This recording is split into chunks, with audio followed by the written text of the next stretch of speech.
The galaxy was old, really old, and with age came rules that nobody questioned anymore. Ambassadors Zathera knew these rules by heart, but right now they felt like a noose tightening around her neck as she stood in the massive council chambers. Picture this. You're looking up at creatures so ancient they remember when your sun was just cosmic dust. The chamber itself was bigger than most cities, with floating platforms for each species. Some delegates were made of pure energy. Others looked like walking mountains of crystal. And here was Zathera, representing the Kithra Republic, trying not to shake as she delivered the worst news possible.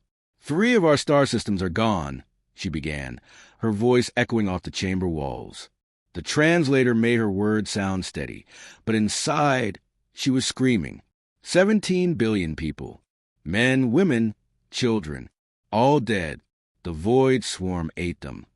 Now, when she said, ate, she meant it literally. The void swarm wasn't some army with soldiers and ships. It was something far worse. Machines that consumed everything.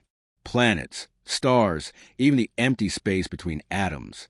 They turned entire worlds into more themselves, growing stronger with every system they destroyed. The Kithra had fought for 2 years. Their best ships, their smartest generals, their most advanced weapons. Nothing worked. The swarm adapted to everything they threw at it. It was like fighting the ocean with a bucket. So here she was, doing something her people had never done before, begging for help. The first response came from the architects. These weren't builders like you might think. They were beings of living crystal who had watched stars being born when the galaxy was young. Their voice sounded like music, but cold music, the kind you hear in your nightmares. We have calculated your chances, they said, their crystal bodies flashing with mathematical equations. 0.3% probability of victory. We do not waste resources on impossible battles. 0.3%. That's what 17 billion lives meant to them. A math problem with an obvious answer. Next came the Luminari. Picture beings made of pure light, older than most of the planets in the galaxy. They had been around so long that they remember when life first crawled out of ancient oceans. Their response was even colder. The galaxy has cycles. They pulsed, their light dimming with what might have been boredom. Species rise. Species fall. This is natural. We do not interfere with the natural order. Natural order. As if genocide was just part of some cosmic weather pattern. One by one, every powerful species in the galaxy said no. The Watchers, who could see across time itself, claimed they had already witnessed this outcome and refused to change it. The Hegemony, a collection of machine minds that could calculate the movement of every atom in a solar system, declared the Kithra strategically irrelevant. The Collective, a hive mind of trillions of beings, simply stated that the loss of one species would not significantly impact galactic biodiversity. Each refusal hit Zathera like a physical blow. These weren't just decisions. They were death sentences for everyone she had ever known. Her children back home, her mate, her friends. All of them would die because helping was mathematically unsound or philosophically inappropriate. But what really hurt was how casual it all was. These ancient beings spoke about the extinction of her entire species the way you might discuss the weather. 17 billion deaths were just numbers in their calculations. Her people's art, their music, their love stories, their dreams of future, all of it was apparently worth less than the fuel it would cost to send help. As the session ended, Zathera walked back to her ship on shaking legs. The corridors of the council station were filled with representatives from hundreds of species, all going about their business. Trading deals, diplomatic meetings, cultural exchanges. Life as usual, while somewhere across the galaxy, the void swarm continued its feast. Her ship was a mess. Holes in the hull from swarm attacks, engines held together with emergency patches, life support systems running on backup power. It looked like how she felt, broken and barely holding together. As her ship limped away from the council station, Zathera stared out at the stars and wondered if this was how civilizations really ended, not with great battles or heroic last stands, but with polite refusals and mathematical equations. The galaxy's most advanced species had made their choice. The Kithra would face extinction alone. Behind her, In their comfortable council chambers, the ancient species returned to their important work of contemplating the universe while letting pieces of it die. 3 days of limping through space with failing engines and dying hope. Zathera's ship was barely holding together, held up by prayers and emergency patches. The life support systems kept making alarming noises, and she was pretty sure the artificial gravity would give out any moment. That's when her sensors picked up something unexpected. A ship. Not Kithra design, not any of the council species either.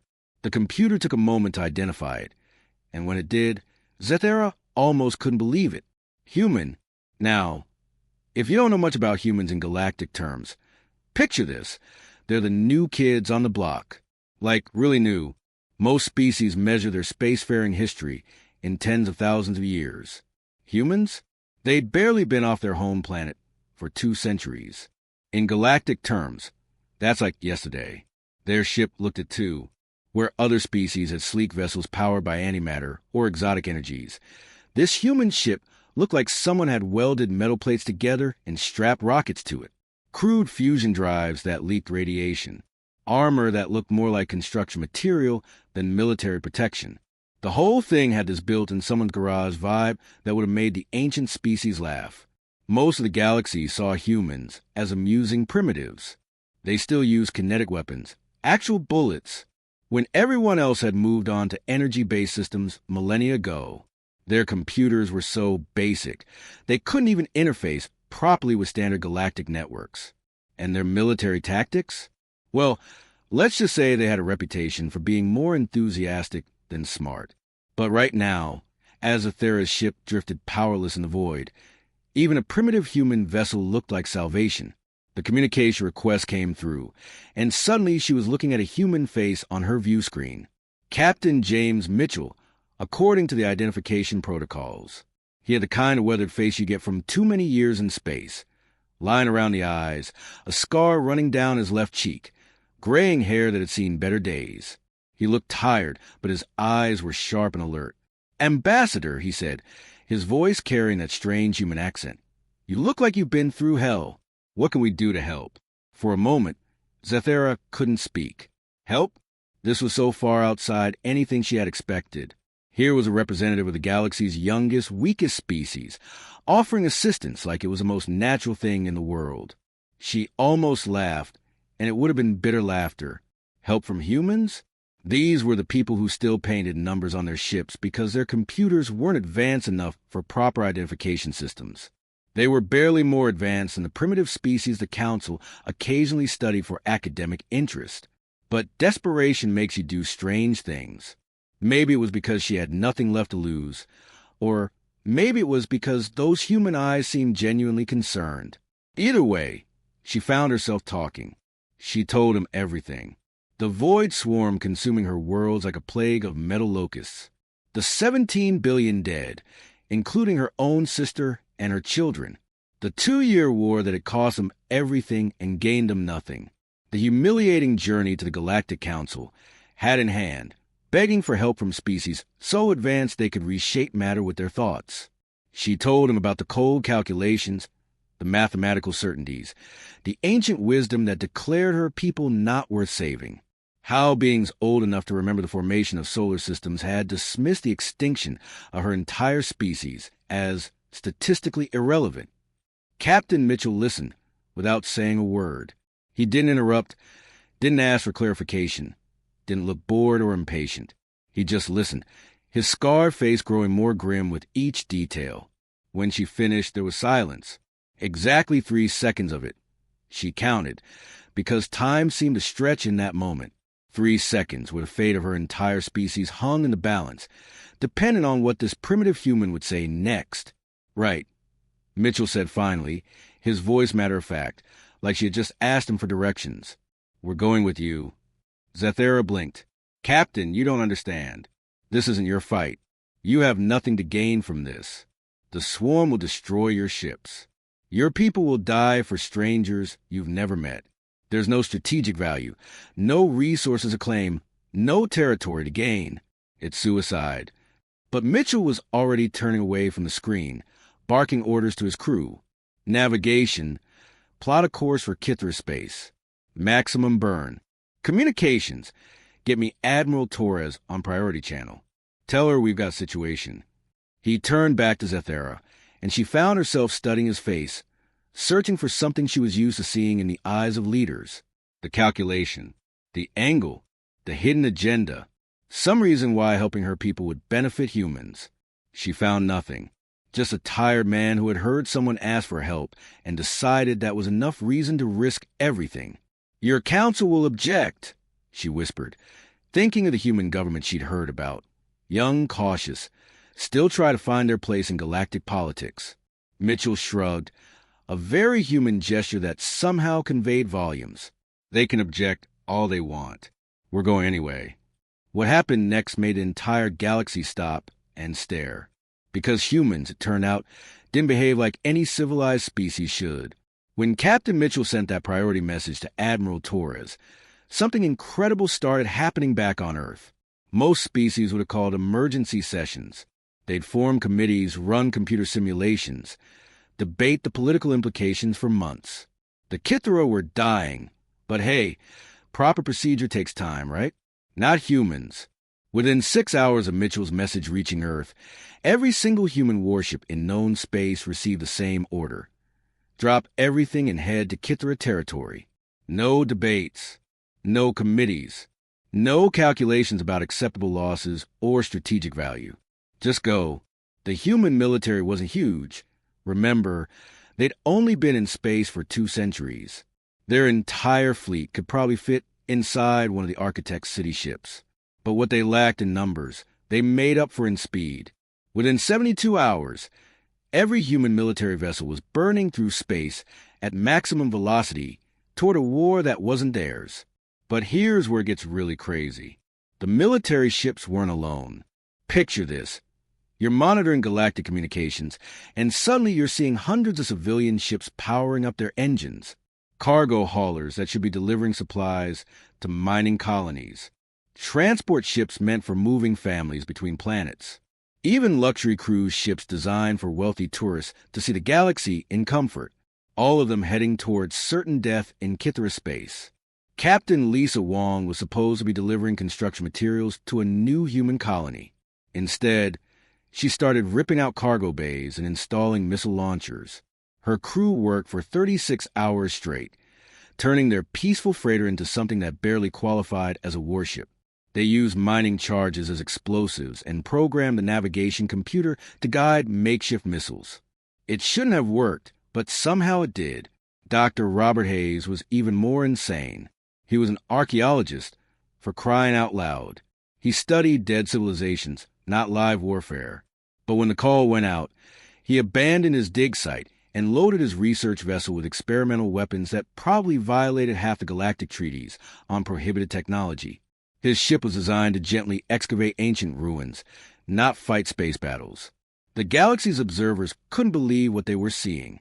The Luminari delegate, that ancient being of pure energy, watched the ragged human fleet approaching Kithera space and pulsed with what could only be described as disbelief. This is madness, the Luminari said, their light flickering with agitation. Look at them. Cargo ships pretending to be warships. Civilian crews with no military training. They'll be annihilated in hours. And honestly, from a logical standpoint, the Luminari was right. The human fleet looked like a joke compared to the Void Swarm. Mismatched ships, jury-rigged weapons, crews who had never seen real combat. It should have been a massacre. But humans had one advantage that the galaxy's supercomputers couldn't calculate. They fought like absolute lunatics. When the first battle started, the swarm did what it always did. It analyzed human tactics, adapted to their weapons, predicted their movements. The swarm was designed to counter logical military thinking. It could process millions of tactical scenarios in seconds and respond perfectly to any rational strategy.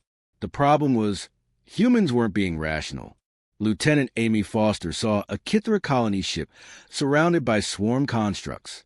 Any sane pilot would call for backup, planned a coordinated rescue, calculated the odds of success. Foster looked at those trapped civilians and did something no tactical manual would ever recommend. She aimed her interceptor straight at the biggest swarm ship and hit the throttle. Her small fighter smashed into the enemy formation like a missile. The explosion took out 6 swarm vessels and created enough confusion for the colony ship to escape with 8,000 Kithra families aboard. Foster didn't survive, but she just saved more lives than most species lose in a century. Captain David Park had a similar problem when the swarm adapted to human missile technology. Their defensive systems learned to intercept every projectile his ship could fire. A logical commander would retreat and request new weapons. Park looked at his useless missile launchers, shrugged, and started ramming swarm ships with his hull. His cargo hauler wasn't designed for ramming attacks. It should have crumpled like paper. Instead, Park's crew reinforced the front sections with spare metal plating and turned their ship into a giant battering ram. Every impact damaged his vessel, but it damaged the swarm ships more. The architect observers, beings of living crystal who had witnessed the rise and fall of 1,000 civilizations, watched these battles with something approaching panic. They're not following any tactical doctrine, the architects noted, their crystalline forms resonating with alarm. Their behavior cannot be predicted. Our models show they should have retreated after the first engagement, but humans kept fighting in ways that broke every rule of warfare. They turned cargo containers into bombs. They used mining equipment as weapons. They rammed enemy ships with vessels that were never meant for combat. Most importantly, they kept making decisions that no computer could predict because those decisions didn't make sense. Why would a cargo pilot sacrifice his ship to save strangers? Why would a research crew abandon their life's work to fight in someone else's war? The answer was simple, but the swarm's programming couldn't understand it, because someone had asked for help and humans had said yes. And that was exactly the problem for the Void Swarm. How do you fight an enemy that doesn't care about logic, odds, or their own survival? 18 months. That's how long the war lasted. And for 18 months, the galaxy watched something that shouldn't have been possible. You have to understand, most galactic conflicts follow predictable patterns. Species A wants something from Species B. They calculate costs versus benefits. They develop strategies based on logical military doctrine. Battles happen according to established rules. Someone wins, someone loses, and life goes on. This wasn't like that at all. The humans kept doing things that made no sense. When their standard missiles stopped working because the swarm had adapted, they didn't retreat to develop better missiles. Instead, they loaded cargo ships with explosives and flew them straight into enemy formations. When energy weapons proved ineffective, they went back to kinetic projectiles, basically throwing rocks, but really, really fast. Captain Julie Chun turned her mining ship into a weapon by accelerating asteroids towards swarm vessels. Her crew spent weeks calculating trajectories and timing, turning space rocks into guided missiles. It was crude, wasteful, and completely insane. It also worked. Dr. Kevin Walsh, who was supposed to be studying ancient civilizations, figured out how to reprogram swarm technology using principles from a dead language he'd been translating. His archaeological team became an elite hacking unit, turning enemy ships against each other using poetry from a civilization that died 10,000 years ago. But the galaxy's observers weren't impressed by human creativity. Advanced species had seen improvisation before. What caught their attention was something else entirely, something that made their ancient minds struggle to comprehend what they were witnessing. Humans kept dying for people they'd never met. Sergeant Tom Bradley was holding a boarding tunnel on a Kithra station when the swarm breached the outer hull. His job was simple: delay the enemy advance long enough for evacuation shuttles to get the civilians out. Standard military procedure said he should hold for maybe 20 minutes, then fall back to a secondary position. Bradley held that tunnel for 6 hours. 6 hours of constant fighting against machines that felt no pain, never tired, and kept adapting to his weapons. His armor was shredded. His rifle had overheated and failed. He was using debris as weapons and fighting with his bare hands. Every rational voice in his head screamed at him to retreat. But behind him were 3,000 Kithra families, including children who had never seen war, elderly folks who couldn't move fast, parents carrying babies. The evacuation shuttles needed time, so Bradley stayed. And when the tunnel finally fell, those 3,000 civilians were safely away. Bradley didn't make it out, Engineer Kate Murphy had an even crazier idea.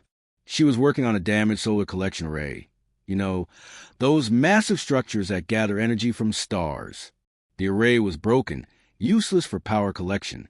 But Murphy looked at all that focusing equipment and had a thought that probably violated several laws of physics. What if you could focus a star's energy into a weapon? It shouldn't have worked.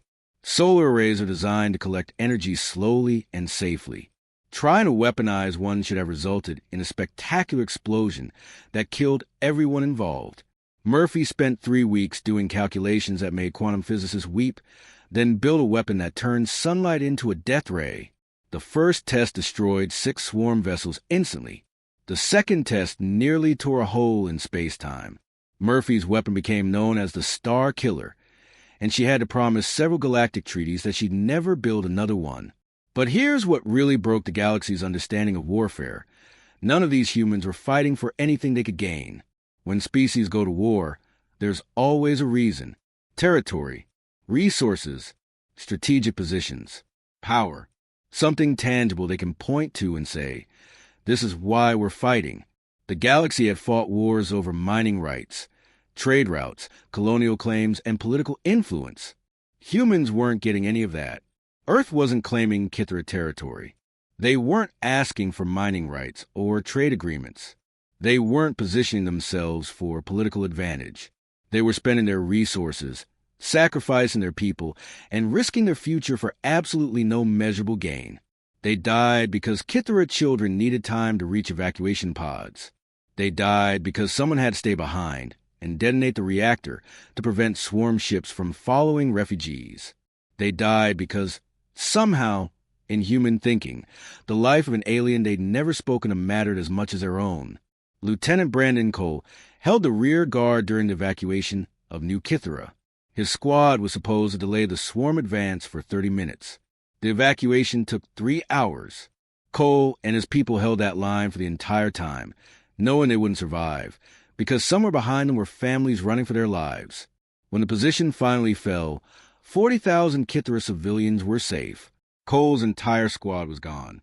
The Void Swarm, this incredibly advanced machine intelligence that had conquered half the galaxy, started experiencing something its creators never anticipated: system failures. Its adaptation algorithms were designed to counter logical military responses. They could analyze any rational strategy and develop countermeasures within minutes. But how do you counter an enemy that doesn't care about winning? How do you adapt to tactics that ignore self-preservation? The swarm's computers tried to process decisions that made no logical sense and started overheating. Why would humans sacrifice a valuable strategic position to save civilians? Why would they destroy their own ships rather than let them be captured? Why would they value alien lives more than military objectives? The swarm's programming couldn't find answers, and when computers can't find answers, they start breaking down. The architects, those ancient beings of living crystal who watch civilizations rise and fall for millions of years, observed these battles with growing disbelief. Their crystalline forms resonated with uncertainty, something that hadn't happened in millennia. Impossible, they whispered, their harmonic voices carrying confusion that echoed through space. This outcome was not calculated. This behavior is not logical. But impossible was happening anyway, one human sacrifice at a time. The silence when it ended was deafening. For 10,000 years, the Void Swarm had been the galaxy's nightmare. It had consumed entire star clusters, turned thriving civilizations into nothing but raw materials for more killing machines. Species that had existed for millions of years had simply vanished, leaving behind only empty space where worlds used to be. And then, in the span of 18 months, it was over. The last swarm construct died screaming across 17 star systems. Literally screaming, sending out electronic death cries that every ship in the sector could hear. When those signals finally faded to static, something that had terrorized the galaxy for millennia was just gone. But victory came with a price that made even the survivors question if it was worth it. 60% of humanity's space fleet was destroyed. These weren't just military losses. Remember, humans had sent everything they had: cargo ships, research vessels, luxury liners, mining barges. Ships that had been turned into weapons by desperate crews who barely knew which end of a plasma cutter to hold. Captain Richard's Deep Space Explorer, originally designed to map uncharted systems, had been turned into a missile platform using tourist shuttle engines. Gone. Dr. Patterson's archaeological vessel, loaded with thousand-year-old artifacts from dead civilizations, had been converted into a troop transport and destroyed while evacuating a Kithra colony world. Gone. The human colony ship New Horizon, carrying 15,000 settlers to establish a new world, had volunteered to be stripped for parts. Their mining equipment became weapons. Their construction materials became armor plating for warships. Those 15,000 people gave up their dreams of a new home and moved back to overcrowded Earth stations because the war needed resources more than they needed their future. Entire human colonies had done the same thing. Places like Kepler Station, a mining community that had worked for 50 years to build something beautiful on the edge of space. They packed up everything, their machinery, their supplies, even their children's toys, and sent it all to the war effort. 3 generations of human families abandoned their homes because somewhere across the galaxy, people they'd never met were dying. When you added it all up, humanity had sacrificed more in 18 months than most galactic civilizations lost in 1,000 years of warfare. For a species that had barely been spacefaring for 2 centuries, they had given up decades of progress, countless dreams, and the lives of their best and brightest. All for strangers. Ambassador Zethera stood in the same galactic council chamber where she had begged for help 18 months earlier. But this time, she wasn't alone. Captain Mitchell stood beside her, looking like he'd aged 10 years in the span of the war. His face was more scarred than before, his hair had gone completely gray, and he moved like a man carrying invisible weights on his shoulders. Behind them, holographic displays showed something that should have been impossible. Star maps with the Void Swarm's territory marked in red. Except now those red zones were green again.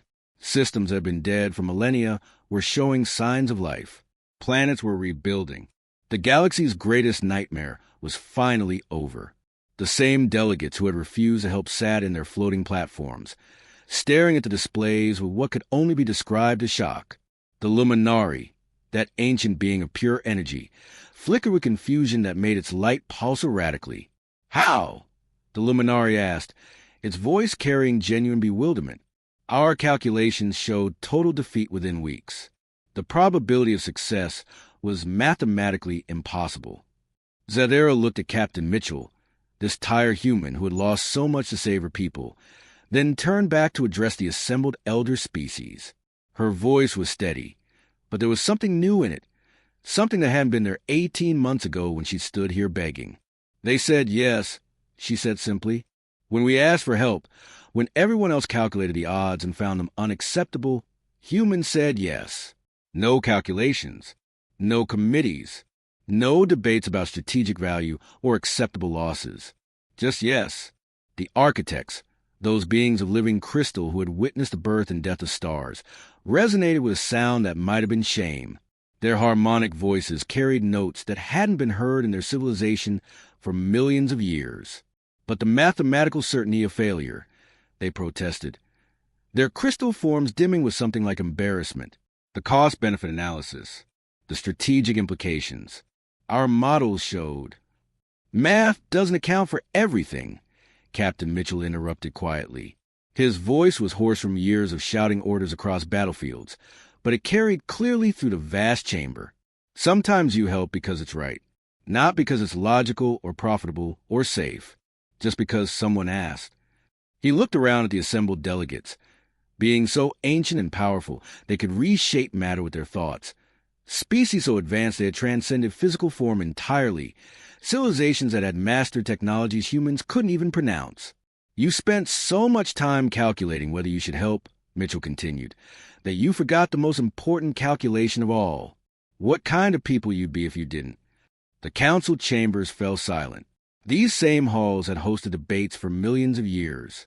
Discussions about trade agreements, territorial disputes, scientific discoveries, philosophical questions that had occupied the greatest minds in the galaxy.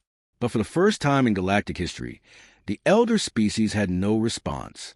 Their calculations couldn't account for this. Their mathematical models had no variables for species that would sacrifice everything for strangers. Their ancient wisdom had no categories for the simple concept of helping, because it was the right thing to do. As the session adjourned, Zathera watched the delegates floating away to their private chambers, probably to run new calculations that would try to make sense of what had happened. But she knew they wouldn't find answers in their computers. Standing there next to Captain Mitchell, she realized something fundamental had changed in the galaxy. For millions of years, the elder species had equated age with wisdom, complexity with intelligence, advancement with superiority. But the youngest species in the galaxy, these primitive humans who still used projectile weapons and painted numbers on their ships, had just taught the older civilizations a lesson they'd apparently forgotten over their long existence. Civilization wasn't about having the most advanced technology or the most sophisticated calculations. It wasn't about living the longest or accumulating the most knowledge or building the biggest ships. It was about what you did when someone asked for help. It was about saying yes even when the math said no. It was about deciding that some things, like preventing genocide, like protecting children, like standing up for those who couldn't stand up for themselves, were worth any cost. The galaxy would never be the same. From now on, when species face extinction, they wouldn't just remember the ancient civilizations with their cold calculations and mathematical certainties. They'd remember the humans who said yes.